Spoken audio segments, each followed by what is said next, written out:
All right, this is the lesson for graphing rational functions, and let's get started with the first example. So you guys see that the two curves, these two curves are the parent function of all the rational functions. So y equals to 1 over x. Okay, so let's get started with the first question, 4 over x plus 4. So first thing you want to do is to analyze what is your vertical asymptote.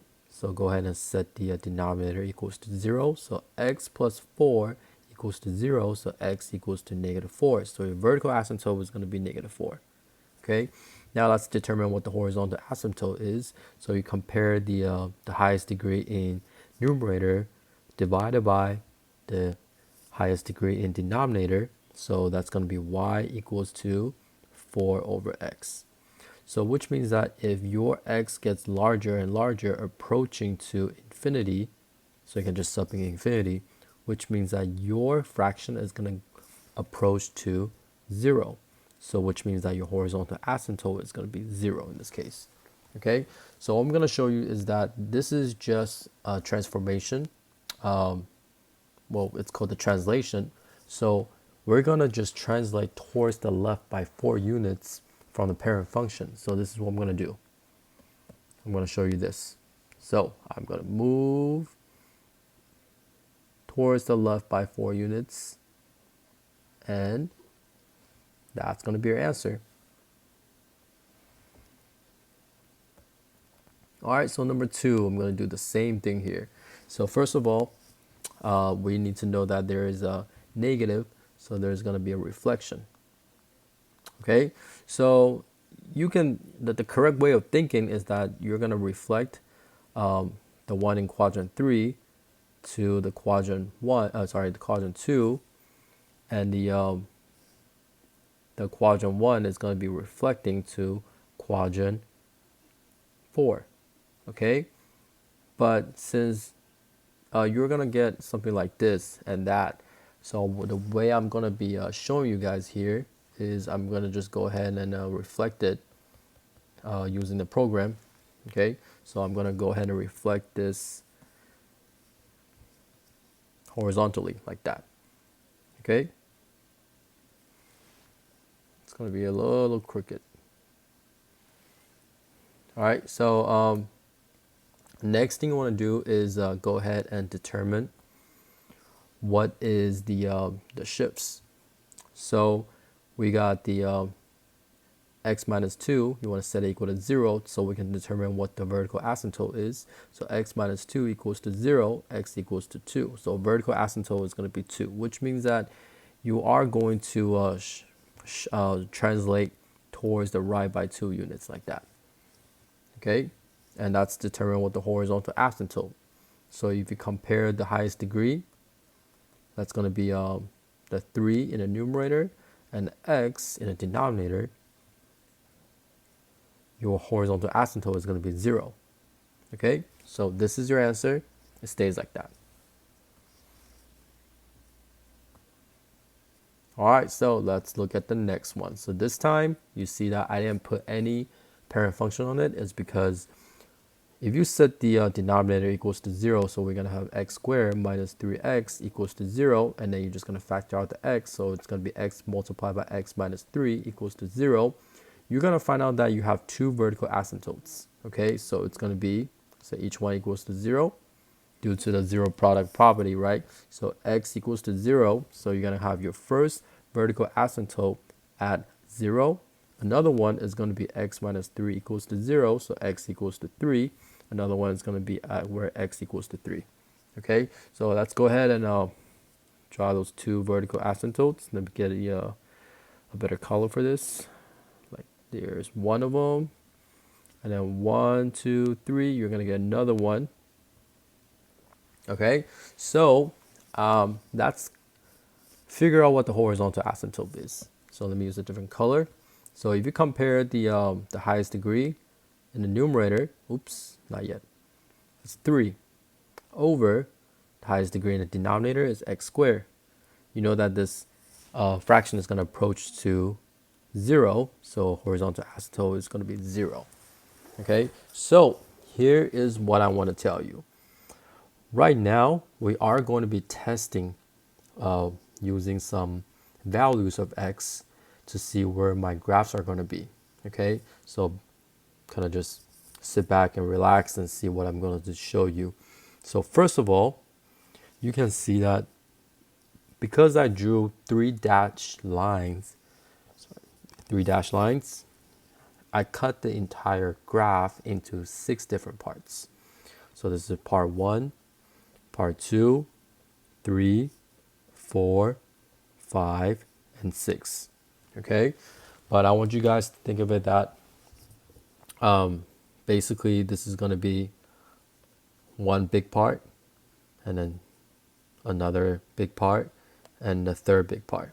Okay, it's a little confusing when I say that, but I'm gonna show you here is, let's go back, get a clear space, clean space.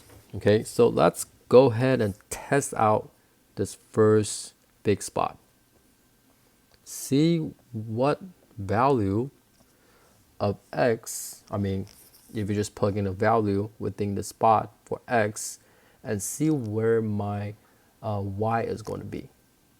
Okay, so not just plugging anything from here, so I'm just going to go ahead and choose where x equals to -1.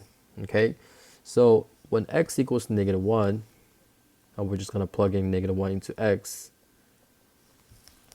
you are going to get y equals to a positive value. Okay, which means that if you plug in x equals to -1, your y, or my curve, is going to be at area number 1. Okay, so this is how your curve is going to look like. It's going to look something like this. Okay, now I want to show you guys another one. So I'm going to plug in, let's say x equals to 4. If you plug in x equals to 4, you're actually going to get y equals to a positive value again. Okay, so your curve is going to be in area number 5, and it's going to look something like this. Okay, so now let's look at the middle section. So if you plug in, let's just say x equals to anything in between here, right? So let's just say x equals to 1. Okay, because I know where it's going to be at, so let's just put x equals to 1 over here. You are going to get your y equals to a negative value. Okay, this middle section is going to be a little different than the end sections. You're actually going to get a parabola. Okay, so if it's a negative value, it's going to be in this area number 4. So your parabola is going to be something like this. Okay, and that's your answer. Okay, so here's a counter example with the negative in front, but don't worry, you are not going to be expecting to do reflection on this. So first of all, let's just go ahead and look for the vertical asymptote. So set that equal to 0. So x squared minus 4 equals to 0 means that I can put that in factor form. So x plus 2, x minus 2 equals to 0. So you're going to have vertical asymptotes positive, negative 2. Okay, so positive, negative 2. So let's go ahead and put positive 2. Okay, and negative 2.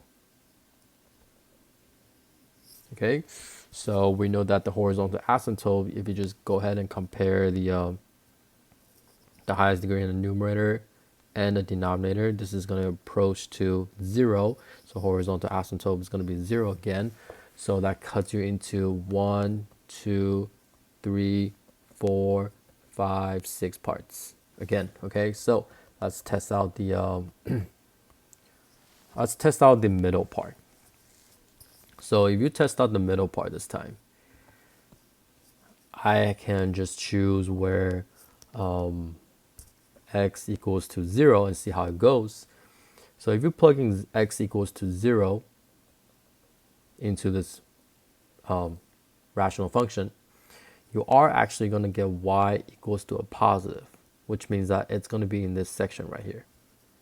Okay, so that's going to give you a parabola. This time is opening upward. Okay, you can actually make a guess, because the alternating method that we kind of mentioned it in Edgenuity before, the other two sections are going to be right here. Okay, but let me just go ahead and tell you how I get that by doing the testing. All right, so let me erase this. It's kind of messy over here. So let's go ahead and plug in, let's say, a 4. So where x equals to 4.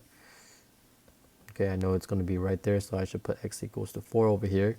So if you're plugging 4 into x, you're actually going to get y equals to a negative value, so which means that it's going to be in this area number 6. So your curve is going to look something like this. Okay, so now if you're plugging x equals to, let's just say, negative 4, you're actually going to get y equals to another negative value. So that's going to be in this area. We call it area number 2. Doesn't matter what the area number is called. Okay, area 51 doesn't matter. Okay, you just need to know that your curve is going to be right here. Okay, due to the testing. That's it. Take care.